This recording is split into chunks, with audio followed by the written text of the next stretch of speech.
Hola, mi nombre es Guairón Araujo de Castro y este es un espacio creado por Agrosemilia donde vamos a compartir muchos conocimientos técnicos, tanto para los productores rurales como para los técnicos de campo. Tengo 15 años de experiencia en semillas forrajeras en Brasil, así que vamos a hablar un poco sobre algunas variedades de braquiarias y formas de siembra en esta presentación. Ahora voy a hablar un poco sobre el almacenamiento de la semilla, que antes de que la semilla llegue aquí a Colombia para Agrosemilas, toda ella es producida completamente en Brasil. Mientras se produce hasta que llega acá, tiene que estar muy bien almacenada. Entonces, esta imagen que ves en la pantalla te va a ayudar mucho a entender la importancia de un buen almacenamiento, porque ese almacenamiento va a impactar directamente en la calidad de la semilla que les va a llegar a ustedes, incluso en la propiedad rural. Bueno, nosotros Agrosemilia trabaja con dos tipos de semillas. Trabajamos con semillas desnudas, que es el principal producto de Agrosemilia, y también trabajamos con la tecnología Advanced. Entonces, gente, voy a hablar un poco sobre las estrategias para el éxito en pasturas tropicales, en lo que respecta a semillas, suelo y manejo. Así que, gente, una buena semilla empieza en el campo de producción. Entonces, un buen campo de producción, inicialmente, tiene que ser un campo registrado. Si no es un campo registrado, lo consideramos como una semilla falsificada. Así que todos los técnicos de nuestra empresa, de su ESP, hacen todo el registro de los campos, desde el inicio, desde la siembra hasta la cosecha. Por eso, es sumamente importante. Entonces, desde la siembra, los técnicos acompañan desde la implantación hasta la cosecha, asegurando que no haya ningún tipo de contaminación. Después de que esa semilla es cosechada, se envía a la empresa donde va a ser totalmente procesada. Pero antes del procesamiento, hacemos un muestreo y ese muestreo va a garantizar que la semilla,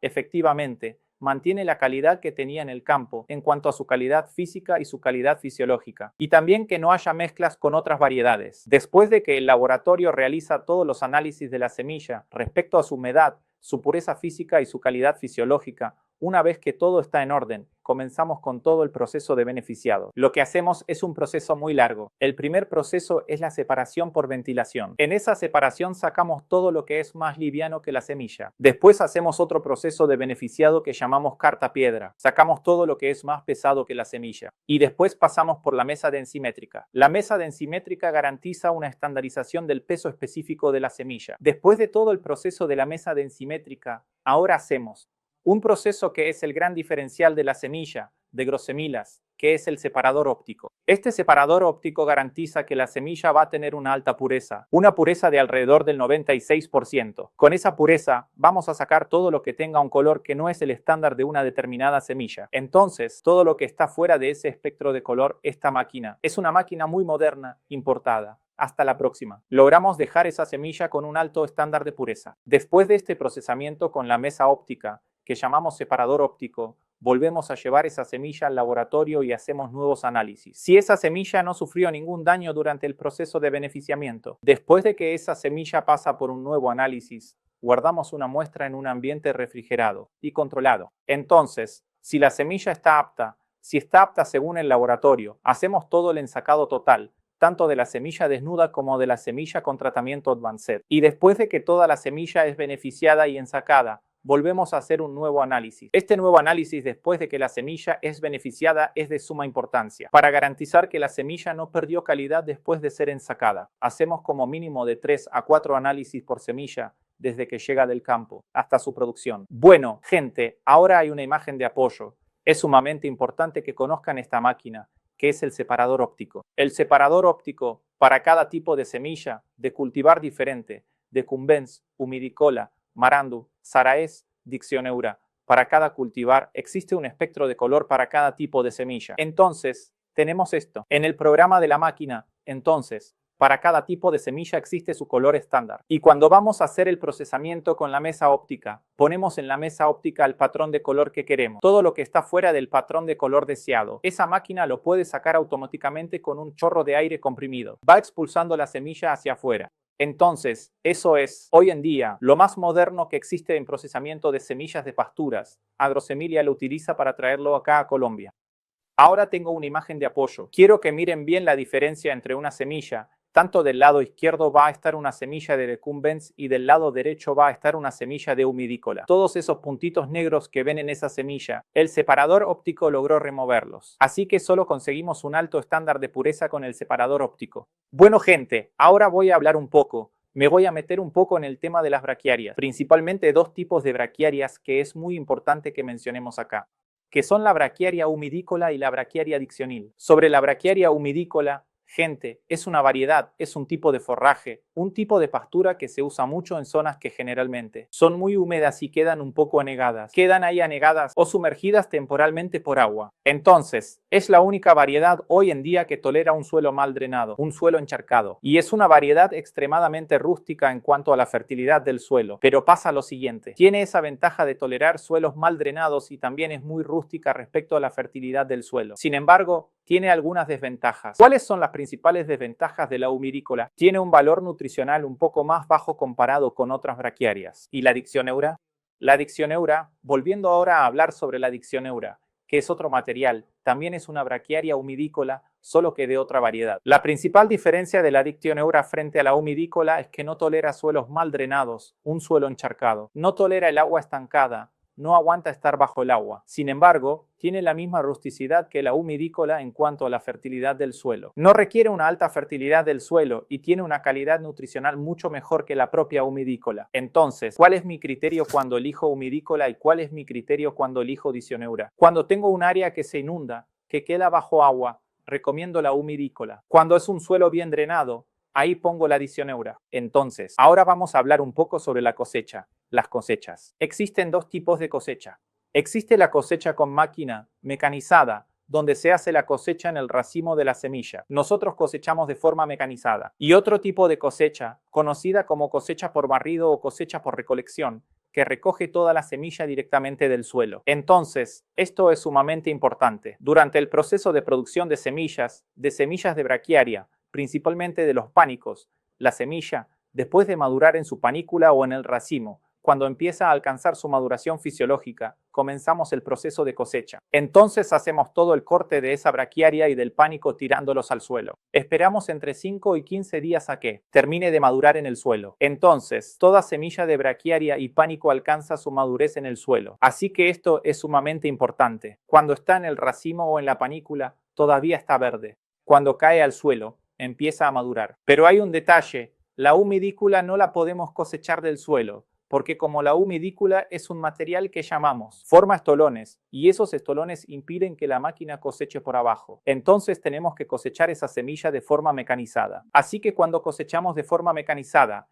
esa semilla todavía no alcanzó su madurez fisiológica. Esto es sumamente importante. Entonces, hoy en día solo existen dos materiales que cosechamos de forma mecanizada. Son la braquiaria humidícula y el Panicum maximum cultivar MIAT. El MIAT también se cosecha de forma mecanizada. Entonces, a veces la semilla no alcanzó su madurez fisiológica. Ahora van a aparecer dos imágenes mostrando cómo funciona la cosecha por barrido, cosecha por recolección con barredora. Y este otro video muestra cómo en realidad, esta otra imagen muestra cómo se hace esa cosecha. Cosechamos en el racimo, que es el medícola, con la cosecha mecanizada. Entonces, toda esa semilla que ven en la máquina no está completamente madura. Esto es hasta un dato curioso, por eso la semilla de medícola no alcanza valores culturales muy altos, porque su viabilidad tiende a ser menor comparada con otros materiales, que se cosecha por barrido. Entonces, siguiendo con esta línea, hablando sobre braquiaria humidicola, braquiaria dictioneura, vamos a hablar un poco sobre la dormancia, que es la latencia de la semilla. Esta latencia es algo característico de este material del humidículo, porque es una condición fisiológica que impide la germinación, porque esta yerba hace millones de años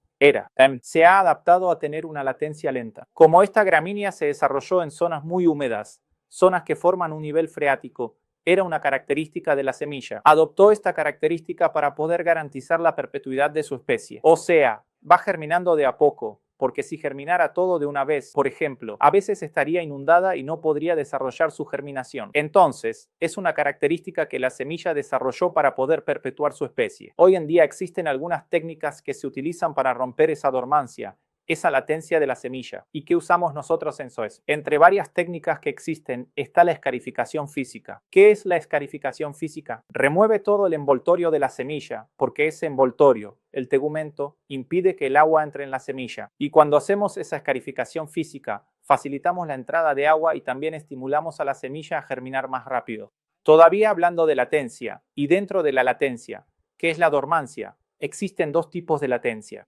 ¿Qué es la primaria? La latencia primaria, que es la dormancia primaria, es algo característico de la semilla, es propio de ese material.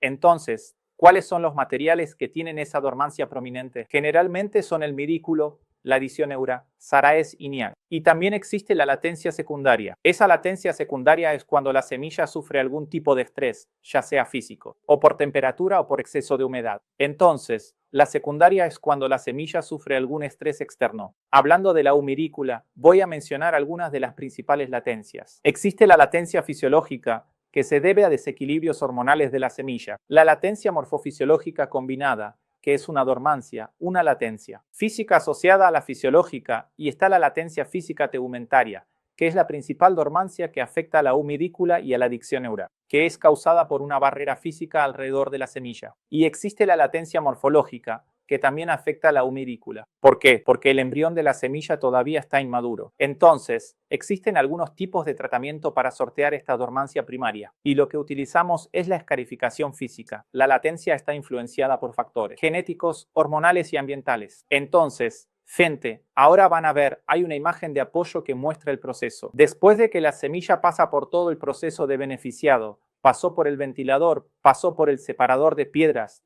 pasó por la mesa densimétrica, pasó por la mesa óptica, que separa la semilla por color. Fíjate en todos los procesos por los que pasó. Después de todo eso, nosotros hacemos la escarificación física. ¿Qué hace la escarificación física?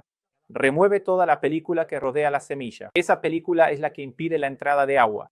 Es como si lijáramos la semilla. Esa máquina, como están viendo ahí, hace toda la remoción de esa protección. Y la semilla también sufre ahí un estrés y termina rompiendo un poco la dormición por el hecho de ese estrés físico ahí. Entonces, la semilla que es tratada y escarificada físicamente es una semilla mucho más apta para germinar, comparada con una semilla que no fue escarificada físicamente. Y hoy SOESP, en el caso de agrosemilas, optó por la escarificación física. Bueno, gente, ahora voy a hablar un poco. Hablamos un poco sobre la calidad de la semilla. Hablamos sobre características específicas de algunos materiales de braquiaria, el porqué de que tengan dormancia. Entonces, ahora voy a hablar un poco sobre los cuidados con la siembra y con la calidad de la semilla del pasto. Bueno, es así. Hay algunos cuidados que tenemos que tener con la semilla y también para lograr una buena siembra exitosa.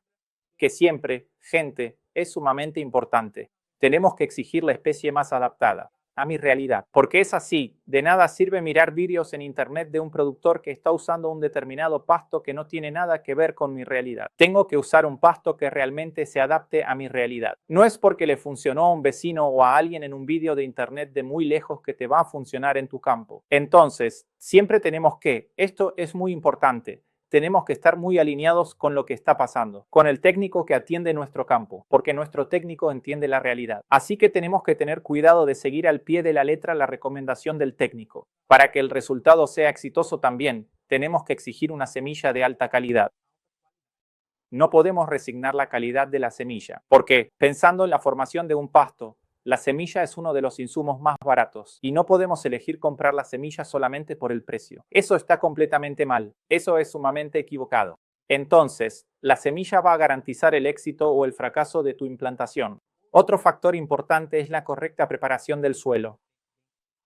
Una buena preparación del suelo también va a garantizar una implantación del pasto mucho más exitosa para el productor rural.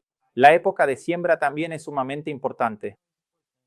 Sembrar en una época en la que llueve mucho, cuando está lloviendo bien. Tenemos que estar muy atentos a eso. Y también en áreas con pendiente, hacer el control de malezas, el control de yuyos de manera anticipada, porque ese control de malezas va a garantizar que mi pastura se establezca mucho más rápido. No va a haber tanta competencia. Entonces, el control de malezas es sumamente importante. Durante la siembra, hacer los ajustes de la maquinaria es sumamente importante. No solo la regulación, sino también la revisión de esas máquinas en el caso de una sembradora. Un factor importante, gente, es que esto hoy en día es algo innegociable. Nosotros, en algunos casos específicos, no tenemos cómo hacer. La cobertura de la semilla, la incorporación. Pero cuando es posible hacerlo mecánicamente, tenemos que hacer la incorporación, porque la semilla necesita estar en contacto. Tiene que estar cubierta y en contacto con el suelo, porque la semilla en contacto con el suelo va a estimular su germinación mucho más rápido. Entonces, siempre que sea posible, hace la incorporación de la semilla. Y después de todo eso, gente, elegiste una semilla de calidad, hiciste una buena preparación del suelo, una buena siembra y una buena incorporación. Tenemos que hacer el monitoreo de esa semilla, de esa planta germinada. Porque pasa lo siguiente, a veces el productor siembra la semilla y se da vuelta, se va y no la mira más, pero la plántula germinando es muy frágil. Entonces tenemos que hacer un monitoreo respecto a plagas para ver si no hay plagas ahí comiéndola, esa plántula que está muy tierna. Entonces, lo siguiente, ahora vamos a hablar un poco sobre los criterios. Los criterios para elegir la variedad ideal para mi campo. ¿Cómo voy a elegir la especie más adaptada para mi campo? Primer paso, ¿cómo es la fertilidad de mi suelo? Mi suelo es un suelo fértil. ¿Voy a hacer fertilizaciones frecuentes en esa área? Voy a hacer encalado. Si tenés la posibilidad de hacer una buena fertilización, una buena corrección del suelo, es recomendable usar forrajeras más productivas. En este caso, el bombaca, el suri, el miagre, que son cultivares que exigen más fertilidad del suelo, pero a la vez, en compensación, son más productivos. Pero si mi suelo es un suelo pobre en fertilidad, tenemos que usar forrajeras que sean menos exigentes en cuanto a la fertilidad del suelo, porque, aunque produzcan menos forraje, en compensación, toleran mejor los suelos con baja fertilidad. Cualquier condición climática de mi región también es determinante. ¿Cómo voy a plantar, por ejemplo, una maca que necesita mucha lluvia en una región donde llueve muy poco? O llueve mucho, pero solo en un periodo corto, pero a lo largo del año necesita más agua. Entonces tengo que plantar forrajeras adaptadas a las condiciones climáticas de mi campo. Y otro factor importante, otro criterio, ¿cuál es mi sistema de producción? ¿Y cuál es la especie? ¿Qué tipo de animal voy a criar en esa área? ¿Son bovinos, equinos, caprinos, ovinos? Entonces tengo que entender que para cada tipo de animal, cada especie, cada categoría animal hay un pasto más adaptado, exactamente en relación a eso. Si es para cría, recría, engorde o para leche, tenemos que estar muy atentos a eso. Bueno, gente, ahora vamos a hablar sobre la importancia de elegir la especie más adaptada. Pensando ahora, el primer paso es en relación a su exigencia de fertilidad del suelo. Entonces, las variedades más exigentes en cuanto a fertilidad del suelo son bombaca, aruana, kenia, tamane, suri y miagre. Son las que más requieren fertilidad del suelo. Pensando ahora en cultivares de exigencia media en fertilidad del suelo, tenemos la marandu, la piata, la zarae o Toledo, como también se la conoce, la epipora, la rusiense y el macay. Eso es hasta una curiosidad.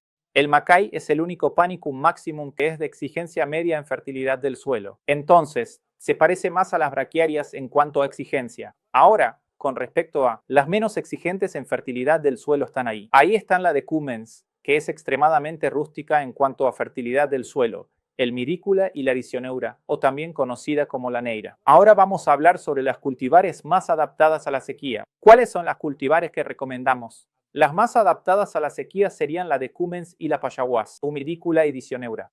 Está, sin lugar a dudas, son las forrajeras que más toleran climas secos. Toleran mucho más, se mantienen mucho más verdes, ahí durante el periodo de sequía.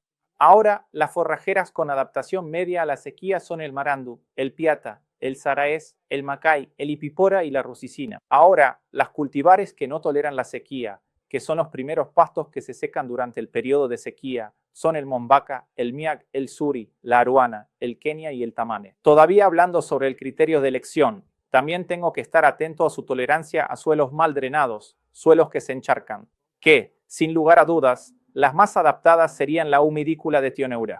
Son las que más toleran suelos encharcados. Después de ellas, tenemos otras cultivares que toleran, pero no tanto como la humidícula de Tioneura, que es la zaraes, el masai, el suri, el macay y la decumes. Ahora, los cultivares que no toleran suelos mal drenados o suelos encharcados son amarandu, piata, ipipora, rosiciense, aruana, kenia y tamani. También existen las forrajeras en relación a su adaptación a diferentes altitudes. Generalmente, las braquiarias toleran altitudes más elevadas. Allí alrededor, hasta 2000 metros de altitud, 2200, la tolera bien esa altitud, lugares muy altos.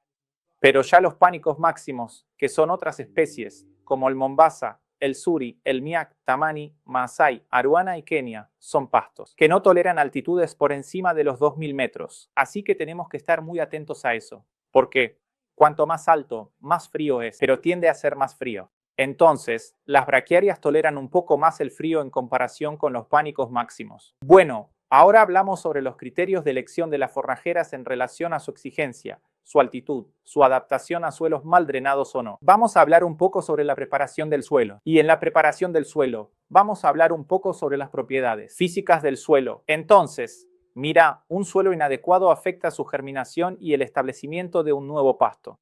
Así que tenemos que tener esto bien claro, gente, y existe esa diferencia. Una cosa es la germinación de una semilla y otra cosa es su establecimiento. A veces la semilla cumple con todos sus criterios, no tiene todo lo que favorece su germinación, pero para su establecimiento, para que se convierta en pasto. Entonces tenemos que estar muy atentos, hasta donde la formación de un buen pasto es responsabilidad de la semilla y hasta donde es responsabilidad del propio productor, porque él tiene que tener ciertos cuidados para la formación del pasto. Entonces, acá tenemos algunas imágenes de apoyo, tenemos ciertos criterios para la preparación del suelo. Hay que estar atentos a la preparación del suelo en relación a sus características físicas para hacer un buen trabajo de remoción del suelo. Revisión periódica de las máquinas. Eso es sumamente importante. Cuando voy a hacer el trabajo de rastra en el suelo, cuando voy a arrastrar, a remover el suelo, tengo que hacerle mantenimiento a mi maquinaria. Entonces, los discos tienen que estar con un buen ángulo para hacer un buen corte del suelo. Pero en algunas situaciones específicas no podemos hacer una preparación del suelo, principalmente en áreas con pendientes. Entonces, ¿a qué tengo que estar atento? Tengo que hacer una buena desecación de esa zona, hacer una desecación adecuada para limpiar esas malezas del área. Y después de que todas las malezas prácticamente ya se hayan ido, que murieron, propiamente dicho, que estamos, y las eliminamos del área, vamos a hacer una siembra al goleo. Pero hay un detalle, tenemos que hacer esto durante la temporada de lluvias para favorecer esa germinación. Si haces la siembra muy temprano, todavía en época de sequía, la probabilidad de que esa formación salga bien es completamente. Disminuye muchísimo. Entonces tenemos que sembrar en la época correcta, cuando llueve mucho, sobre todo en áreas donde no es posible hacerlo de otra manera. La preparación del suelo y su incorporación. Entonces, es así, cuando haces la siembra en épocas sin lluvias, se retrasa la germinación.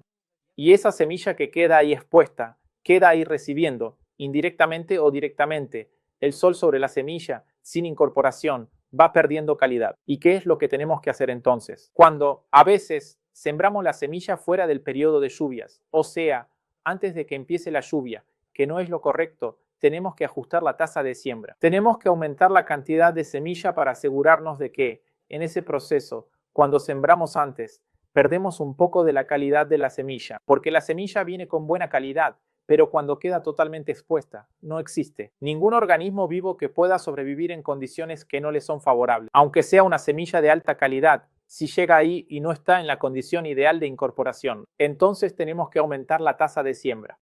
Por eso, la preparación del suelo tiene que hacerse pensando en dejarlo bien preparado. El suelo no puede estar compactado y tiene que estar bien removido y libre de termitas, por ejemplo. Necesitamos dejar la capa de 0 a 20 centímetros lo más descompactada posible. Y después de todo el trabajo de rastra, hacemos una buena rastra del suelo, un buen desmenuzamiento de los terrones. También necesitamos hacer el trabajo de nivelación del suelo. Porque cuando haces la nivelación, dejamos el suelo más homogéneo y facilita muchísimo la germinación y la velocidad de establecimiento de esa nueva formación de pasturas. Entonces, mira, sobre lo que es extremadamente importante, después de la formación, cuando empiezan a salir las plantas ahí, no forrajeras, un adicioneiro, un medíbulo, no importa el tipo de pasto que esté formando, tenemos que hacer el control de malezas, hacer el control de yuyos después de la germinación de la semilla, porque si no hacemos el control de malezas, va a haber una competencia de malezas, va a haber una competencia entre el pasto y la maleza, y generalmente la maleza está mucho más adaptada al tipo de suelo del productor que la propia forrajera. Entonces, si no hacemos un control de malezas a los 35, 40, hasta 50 días después de la germinación de ese pasto, va a haber una competencia de malezas. Tu pasto tiende a tener menor calidad y cantidad de forraje en toda el área. Importante, hablamos sobre la propiedad física y la propiedad química del suelo. ¿Cómo está la salud de mi suelo? Mi suelo es fértil. ¿Cómo está él? ¿El pH de ese suelo está adecuado? No, tengo que estar atento a eso. Mi saturación por bases, no mi V%. necesito que esté entre el 40% y el 80%.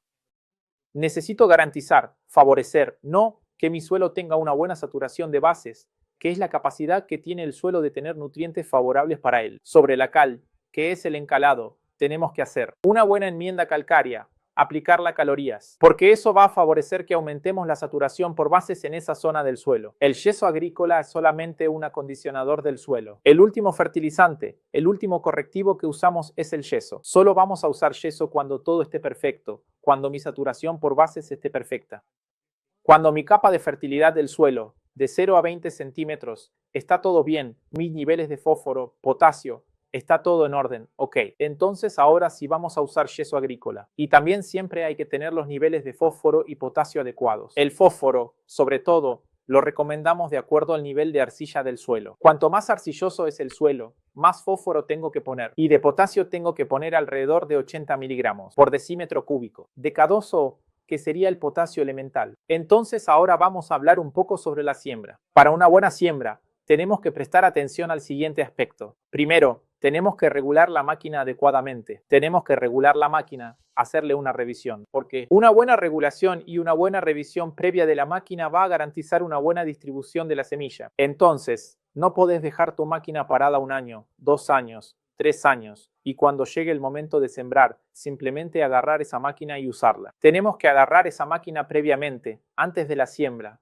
hacerle toda la revisión, ver si la máquina está bien, si está en condiciones. Sí, me va a permitir hacer una buena siembra. Ahí sí, eso va a garantizar el éxito en la calidad de tu siembra. No debemos mezclar la semilla con materiales inapropiados. Tenemos que, cuando la usemos, usar una semilla como la que Agua Semina recomienda, una semilla de alta pureza, y evita usar materiales inapropiados, por ejemplo, urea. Nunca mezcles semillas, especialmente la semilla desnuda, con urea. No mezcles con cloruro de potasio. A veces se puede mezclar con superfosfato simple, con fósforo. Incluso se recomienda un poco ahí, pero ¿cómo hacemos eso? Mezclamos la semilla con el fertilizante, a base de fósforo, mezclamos y aplicamos en el mismo momento. Y también, sumamente importante, la incorporación de la semilla. Debemos incorporar la semilla siempre que sea posible, porque si nos ponemos a analizar, hoy en día ningún cultivo de interés agrícola no es un cultivo que todos sean incorporados. Están a la profundidad ideal. Maíz, soja, sorgo, mijo, cualquier cultivo, lo incorporamos, porque no se necesita el pasto. Así que tenemos que ser conscientes de ello, porque la calidad de los insumos ha mejorado mucho. En el pasado, hace muchos años, la calidad de las semillas no era tan buena como lo es hoy. Entonces, pero mi abuelo siempre lo hacía así. Pero antes era otro tipo de producto. Así que nosotros también tenemos que avanzar. Tenemos que avanzar. Entonces, antes era otro tipo de producto, a veces no tenía tanta calidad. Y hoy tenemos un producto altamente eficaz. Así que también tenemos que darle condiciones a la semilla, que es una semilla de alta calidad para garantizar una buena germinación. Ahora va a aparecer esta imagen de apoyo, gente, hablando sobre el ajuste de la sembradora. A veces, si no haces un ajuste correcto, no voy a tener una buena distribución de la semilla en mi lote. Y esa parte de mi lote va a quedar mal formada. Así que hay que estar atentos a eso. Mi semilla está siendo bien distribuida porque, por ejemplo, compré, digamos, 100 kilos de semilla y la tiré al voleo en el mismo lote. La mitad del lote quedó perfecta y la otra mitad no. Es el mismo lote de semilla. La mitad del lote quedó perfecta y la otra mitad no. Tenemos que investigar por qué en esa otra mitad la distribución no fue adecuada. Entonces tenemos que tener eso en cuenta en relación a una buena distribución. Ahora van a aparecer algunas imágenes de apoyo sobre el ajuste de sembradoras, de todo tipo de siembra, ya sea usando una máquina, un upset, una máquina que tira e incorpora al mismo tiempo, una sembradora al voleo y también para siembras manuales. Todavía hablando sobre sembradoras, voy a hablar un poco sobre la importancia de ajustar una sembradora, porque algunos productores hacen lo siguiente: agarran su máquina, siembran ahora con cierta semilla, y cuando terminan la siembra, guardan la máquina en el galpón, y después de 2 años, con esa máquina parada, simplemente la agarran y quieren volver a sembrar. Entonces, para hacer una buena siembra, para garantizar una buena distribución de la semilla, tenemos que revisar la máquina antes, probar si está funcionando correctamente. Eso va a asegurar una buena homogeneidad, una buena distribución de la semilla. Ahora hay una imagen que quiero que vean. Mira qué curioso. La misma semilla, el mismo lote y la misma sembradora. Y el área no quedó uniforme. Entonces, ¿a qué tengo que estar atento? Tengo que estar atento ahí. Mi área no quedó uniforme, no tuvo una buena distribución. A veces no es culpa de la semilla. El problema fue la siembra. La máquina no estaba bien regulada. Mi máquina no fue revisada. Así que tenemos que estar muy atentos con respecto a eso. Ahora hay otra imagen para que vean, chicos. Tenemos que hacer el ajuste de las máquinas, la regulación.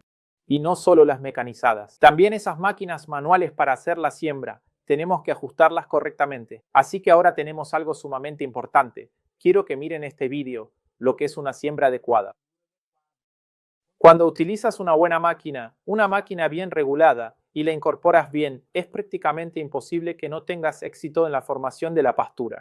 Ahora hay un vídeo que muestra la homogeneidad de la distribución de semillas que Agrosemilla vende. Echen un vistazo a esta imagen, muchachos. En las zonas donde pasa el tractor hace que la rueda lance la semilla tiende a germinar más rápido. ¿Por qué la semilla, donde pasa el tractor, germina más rápido en comparación con donde el tractor no pasó y no compactó el suelo? Porque la semilla germina más rápido. Efectivamente, tiene más éxito en su germinación cuando está totalmente en contacto con el suelo. Así que eso es sumamente importante.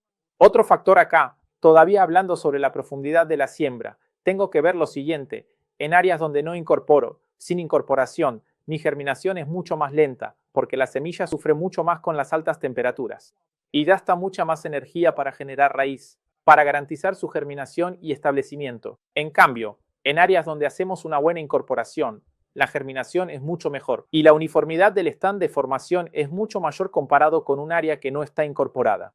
Mira acá, hay una imagen acá que es muy importante. Cuando no incorporas la semilla, generalmente sufre un fenómeno llamado escaldadura. ¿Qué es esa escaldadura? La semilla, debido a las altas temperaturas, empieza a deshidratarse. El agua de esa plántula en germinación se deshidrata. Entonces la semilla sufre mucho cuando no está incorporada. Ahora les muestro, gente, sobre las diferencias en la profundidad. Tengo diferencias de profundidad, por ejemplo. Hay una imagen acá que muestra lo siguiente. Cuando planto la semilla y no la incorporo, mirá el peso de toda mi plántula. Su peso ahí está alrededor de 7,5 miligramos. Cuando pongo la semilla a la profundidad ideal, 3-6 centímetros, la planta se desarrolló mejor, porque estaba en una condición favorable para su germinación. Prácticamente el peso de las dos plántulas es prácticamente igual. Cuando pongo la semilla muy profunda, ahí a 9 centímetros, gastó mucha energía para romper el suelo hasta llegar a la superficie. Y cuando la pongo a 12 centímetros de profundidad, queda demasiado profunda. No logra romper la capa del suelo. Entonces, es así, es importante incorporar, sí, incluso para que la planta se desarrolle mejor.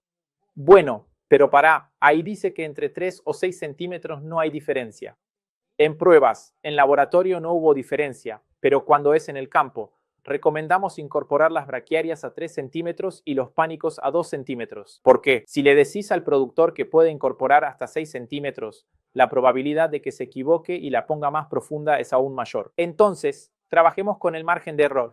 Recomiendo a 3 centímetros. Si el productor la deja un poco más profunda, igual vamos a tener un buen resultado en la germinación de la semilla. Bueno, gente, hablamos un poco sobre siembra, incorporación, plantación. Ahora vamos a hablar un poco sobre el control de plagas y malezas en áreas de pasturas, pensando en el manejo y el control. Entonces, ahí, en la presiembra, en el preplantío, tenemos que hacer un control de malezas, un control de yuyos. Entonces, ¿qué hacemos generalmente? Si es un área que tiene una alta infestación de malezas de hoja angosta, por ejemplo, algún pasto, alguna maleza de hoja angosta, generalmente solo con glifosato alcanza. Y el glifosato no tiene efecto preemergente ahí, no afecta la germinación de mi braquiaria ni de mi panicum.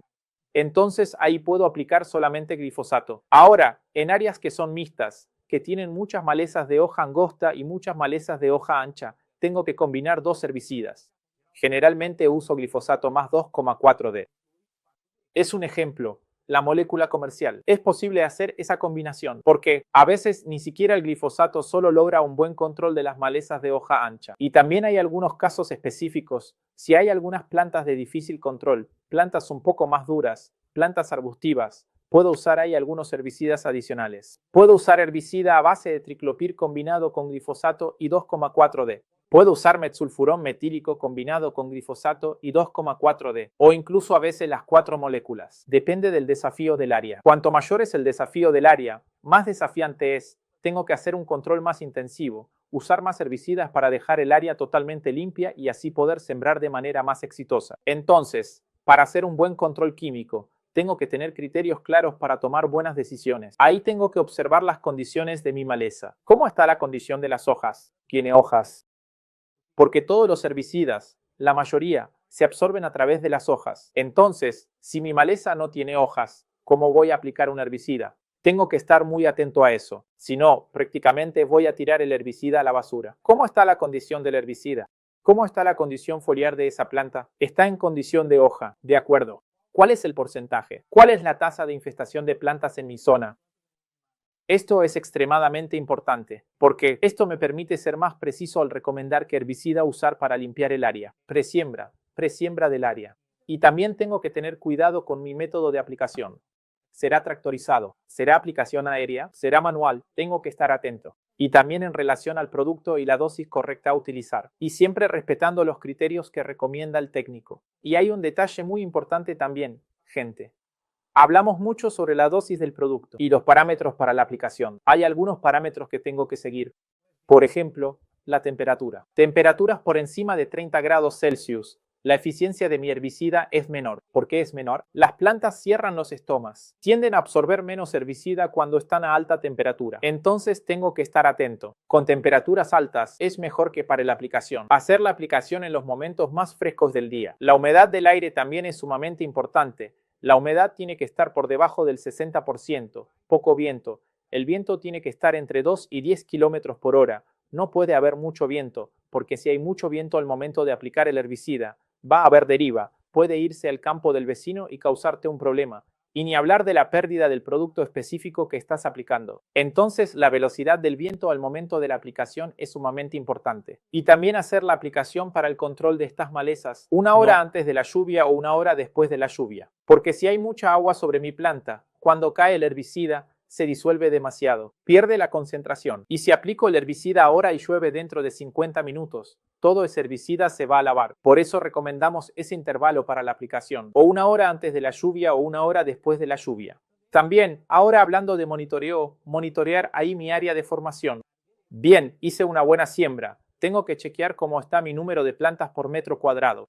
Está adecuada. Porque a veces hago una determinada siembra, tiré mucha semilla, pero la cantidad de plántulas germinadas por metro cuadrado es la adecuada. Y eso lo tenemos que seguir de cerca. No es solo tirar la semilla y darse vuelta.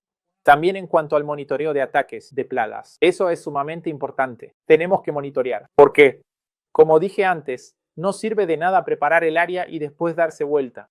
Porque el cultivo, en esa fase inicial, necesita muchísimo cuidado. Un ejemplo, comparado con grandes cultivos, como la soja, por ejemplo. El productor está ahí todos los días, siguiendo de cerca todos los días. Hay gente específica para eso. Y con el pasto no es diferente. Principalmente en los primeros 30 días después de la germinación. Es sumamente importante el monitoreo para que podamos acompañar el establecimiento de esa área. Y también en lo que respecta a la fertilización. Así que tenemos que estar atentos, gente, al número correcto. Generalmente, para la braquiaria, necesitamos asegurarnos de que germinen al menos entre 35 y 40 plántulas por metro cuadrado. Con esa cantidad de plántulas por metro cuadrado, podemos garantizar un buen establecimiento del pasto. Mientras que para los panicums, necesitamos de 60 a 80 plántulas germinadas por metro cuadrado, porque así sí podemos garantizar una buena formación y establecimiento. Para las especies de panicums, bombaza, azul, necesitamos prácticamente el doble que para las braquiarias, porque son plantas que se entorchan mucho. Entonces, para tener una buena cobertura del suelo, tengo que poner más semilla, porque si pongo poca semilla, las plantas quedan muy separadas y empieza a haber erosión del suelo. Así que para Panicum, gente, es sumamente importante aumentar la tasa de siembra. Mirá, ahí hay una imagen de apoyo. Ese caso en que el productor siembra y se da vuelta. Entonces es así, el productor sembró y no hizo el monitoreo y las plagas fueron y se comieron su pasto muy joven. Entonces quiso echarle la culpa a la semilla. Pero no fue eso. Fue falta de monitoreo, ¿no? Porque ahí es un ataque de plagas después de la germinación. Ahí hay una imagen de apoyo, una oruga minadora comiéndose el pasto. Es sumamente importante que estemos atentos a eso. Control de malezas también, control de plantas invasoras. Es sumamente importante, porque pensando en la competencia en la fase inicial, no de la forrajera. También el control, no de salivazos en el pasto, la chicharrita de las pasturas, sobre todo del género de Ois. Hay que hacer un control previo. No porque ella, el salivazo, puede incluso terminar con tu pastura, así que el monitoreo es sumamente importante. También el control de orugas, ¿no? Las orugas son sumamente importantes. Y también, gente, siempre que sea posible, tenemos que hacer una fertilización del área. Cuando el pasto esté entre el 40% y el 60% de su tamaño final, tenemos que hacer una buena fertilización, usando un buen fertilizante. Una fertilización con nitrógeno, fósforo, potasio, no, es sumamente importante. Eso ayuda en el cierre del área. Entonces, les voy a dejar acá una sugerencia de fertilización muy utilizada en Brasil. Sí, gente, que la dosis de nitrógeno se recomienda de acuerdo al nivel tecnológico del productor. ¿Qué es el nivel tecnológico? El nivel tecnológico bajo usa en promedio 50 kilos por hectárea al año de nitrógeno. Después está el nivel medio, que es de 100 a 150 kilos por hectárea de nitrógeno por hectárea al año. Y hasta en niveles más tecnificados, que son en áreas irrigadas. Usamos más de 300 kilos de nitrógeno por hectárea al año. Pero hay un detalle, cuanto más fertilizas tu área, cuanto más intensificas con la fertilización, tu pastura va a permitir una mayor productividad. Entonces, cuanto más invertís en el pasto, cuanto mayor es tu nivel tecnológico, tu carga animal en la propiedad es mucho mayor y, en consecuencia, la rentabilidad de la propiedad aumenta. Bueno, gente, este momento en que Agrosemillas estuvo acá con nosotros en la parte técnica es de suma relevancia para que podamos seguir profundizando en este conocimiento técnico, sumamente importante. Bueno, mi nombre es Iron Araujo de Castro. Le agradezco a Agrosemillas por participar acá. Y cualquier duda, estamos a disposición. Bueno, ahora vamos a responder algunas preguntas que nos enviaron sobre algunas de las principales dudas de la región donde Agrosemillas trabaja.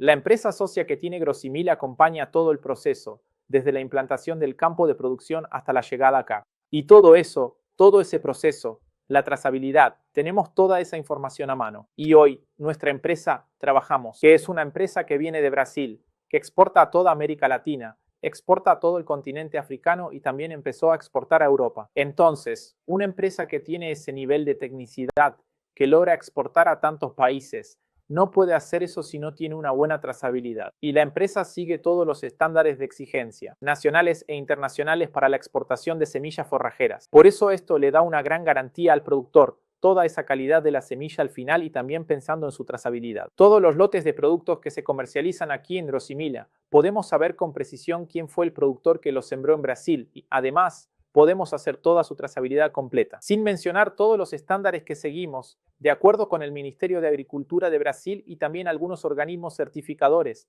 como por ejemplo la ISO 14001 y la 9001.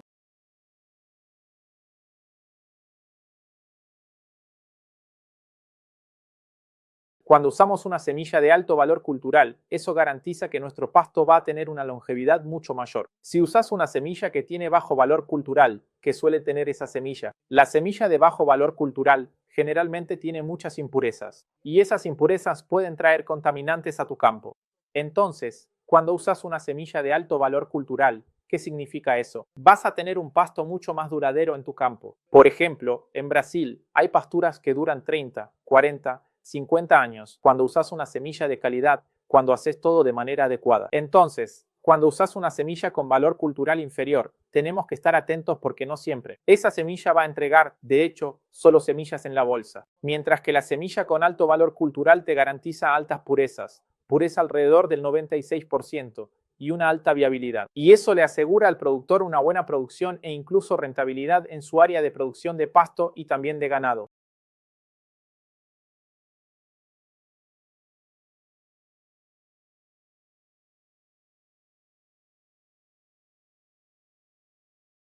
Pensando primero, para que podamos hacer este implante en áreas onduladas, tenemos que limpiar todas las malezas, hacer una desecación del área, hacer una, dos o hasta tres aplicaciones de herbicidas en la zona para asegurarnos, porque como esta área tiene una alta pendiente, generalmente no va a ser mecanizada. Toda la siembra va a ser a mano y la semilla no va a ser incorporada. Necesito que no haya competencia entre plantas y también cuando tenés un área que no fue limpiada con herbicida, generalmente la semilla no llega a estar en contacto con el suelo. Necesito que la semilla tenga contacto con el suelo para que tenga el estímulo para germinar. Ahora, pensando en áreas planas, en áreas que decimos áreas mecanizables, en zonas donde es posible pasar un tractor con la rastra, pasar el tractor con la niveladora. Es sumamente importante dejar el suelo lo más homogéneo y parejo posible, porque un suelo bien preparado, bien nivelado,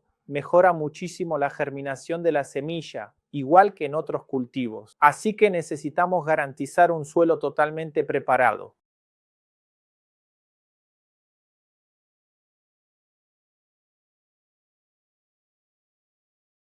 Generalmente no recomendamos mezclar dos forrajeras, pero lo hacemos en casos específicos, cuando recomendamos la mezcla de cultivares. Por ejemplo, cuando vamos a sembrar un mirícola, por ejemplo, el mirícola, aunque viene escarificado físicamente y le llega al productor ya escarificado, lo que rompe un poco la dormancia, hay un detalle.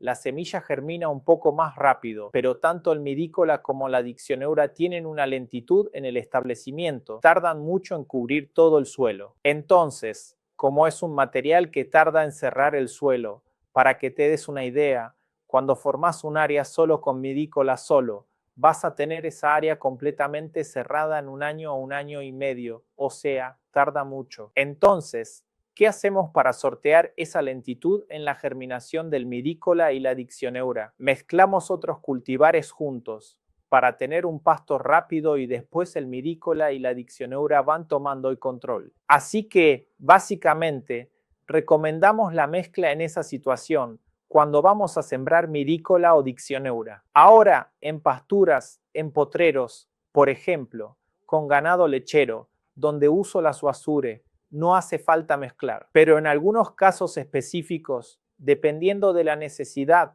porque como los panicums son muy macolladores, a veces mezclar con un poco de diccioneura es interesante. Ahora, pensando en pasturas de braquiarias, de cumbes, marandú, piata, que son plantas cuya arquitectura ya es más rastrera, más postrada, no hay necesidad. Pero en plantas que son más macolladoras, si existe la posibilidad de usar una diccioneura o una de cumbes. Ahora, en la formación de mirícola y formación de diccioneura, es imprescindible la mezcla con otro cultivar y el cultivar queda a criterio del técnico. El técnico o el productor va a saber cuál sería la mezcla más adecuada para esa formación específica de ese potrero.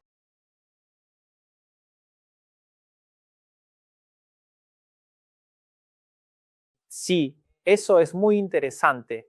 Cualquier tipo de forraje, cualquier tipo de pasto, puedo hacer heno y ensilaje, cualquier pasto. Solo que lo siguiente, existen pastos con mejor aptitud que otros. Por ejemplo, puedo producir heno y ensilaje de un mirícola si voy a tener una buena producción y una calidad nutricional más o menos, pero si ya tengo esa área formada, no hay necesidad de formar una nueva área. Pero si voy a formar una nueva área, si quiero producir un pasto para cosechar heno o ensilaje, entonces voy a plantar materiales más adaptados, porque pensando en la calidad nutricional, tiene que ser un pasto con buen contenido de proteína bruta y también con alta productividad, ya que estás invirtiendo en el material para la cosecha. Existen materiales fantásticos, por ejemplo, usure para ensilaje es extremadamente importante, bombaca para heno, el pasto macay y tamane también son sensacionales para la producción de animales estabulados. Sí, generalmente los técnicos de agroasemila recomiendan alrededor de 8 kilos por hectárea de semilla desnuda por hectárea. ¿Por qué? Tanto para los pánicos como para las braquiarias, podemos asegurar un buen establecimiento, pensando en la fase inicial, principalmente en las áreas que tienen mucha pendiente. Como no se va a incorporar cuando favoreces la semilla con una buena preparación, una buena fertilización e incorporación, podés usar un poco menos de semilla, pero pensando en general, a grandes rasgos, considerando las pérdidas que ocurren porque la siembra no se hace de manera adecuada, tenemos que ajustar la tasa de siembra. Así que ronda los 8 kilos tanto para la braquiaria como para los pánicos.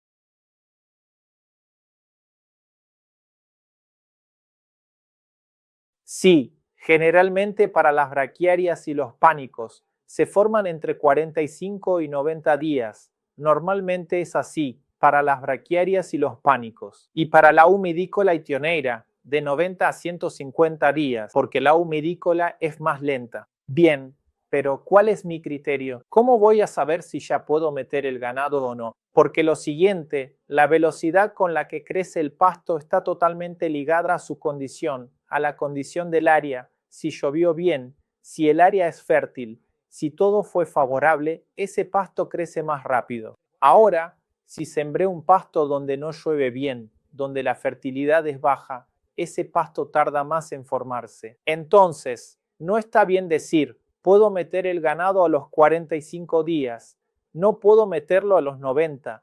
Eso no es lo correcto, porque lo correcto es ir al área, al potrero, y ver cómo está el pasto, y vas a agarrar con la mano y simular un pastoreo. Vas a pasar la mano por el pasto y tirar en varios lugares. Si la planta no sale entera, si solo salen las hojas en tu mano, opa, puedo meter los animales, no la van a arrancar. Ahora, si entraste al área y trataste de arrancar la planta y salió la planta con raíz, opa, pará, esa planta todavía no desarrolló raíz para estar bien anclada, no está desarrollada. Entonces, entre 45 y 90 días, pero el mejor criterio es que entres al área y, como decimos, simules un pastoreo, pasamos la mano por la planta y hacemos el arranque. Si la planta no sale en la mano, podemos meter el ganado. Y el primer pastoreo, de preferencia, hay que hacerlo con animales jóvenes, animales más livianos, porque generalmente los animales muy pesados,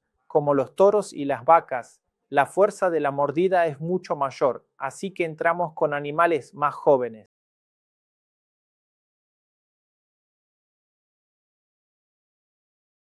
Sí, la mejor forma de plantar la humidícola con alineiro o la humidícola o el alineiro por separado es siempre primero plantar un poco más temprano, justo al inicio del periodo de lluvias, porque como la humidícola y el alineiro son muy lentos, si planto al final del periodo de lluvias, cuando germinen les va a faltar agua más adelante, porque al haber sido plantadas más tarde, cuando estén creciendo, les va a faltar agua. Cuando planto la humidícola y el alineiro al inicio del periodo de lluvias, el periodo de lluvia para que se establezcan es mucho mayor, así que siempre recomiendo plantar alineiro y humidícola al comienzo del periodo de lluvias y siempre hacer la mezcla con otra variedad, ya sea manandu, charaeis o andecum, porque así vas a tener un pasto ahí más rápido. Los animales van comiendo ahí y después la humidícola va tomando el control y va cubriendo el área.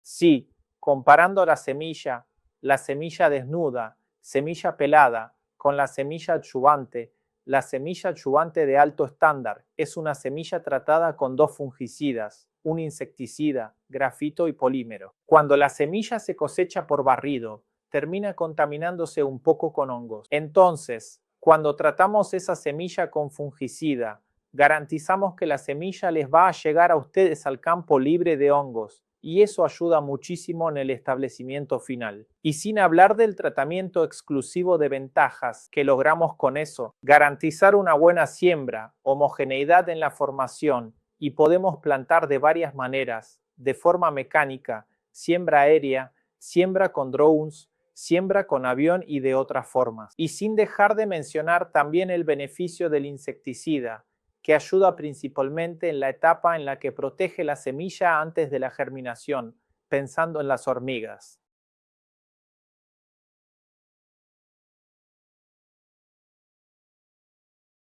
La correlación con su germinación es un ejemplo. Si yo sembré hoy y mi suelo ya está seco, y sembré hoy y después pasan 10, 15, 20 días sin llover, esa semilla solo necesita agua para estimular su germinación. No existe ningún cultivo que germine sin el estímulo del agua, porque los tres factores principales que la planta necesita para una buena germinación son temperatura, generalmente temperatura, luminosidad y agua. Si falta alguno de estos tres criterios, mi germinación puede verse comprometida.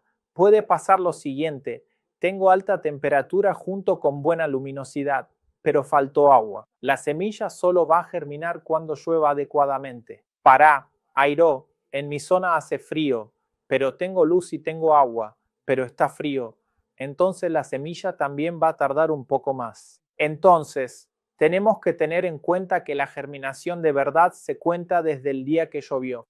Por ejemplo, si sembré hoy y llovió 20 días después, voy a contar mi germinación desde el día que llovió 20 días después. Entonces, ahí es cuando voy a empezar a contar mi germinación. Es sumamente importante. Esta fue una capacitación de agrosemilas, pensada para una mayor capacitación técnica, tanto para el productor rural como para los técnicos de agrosemilas.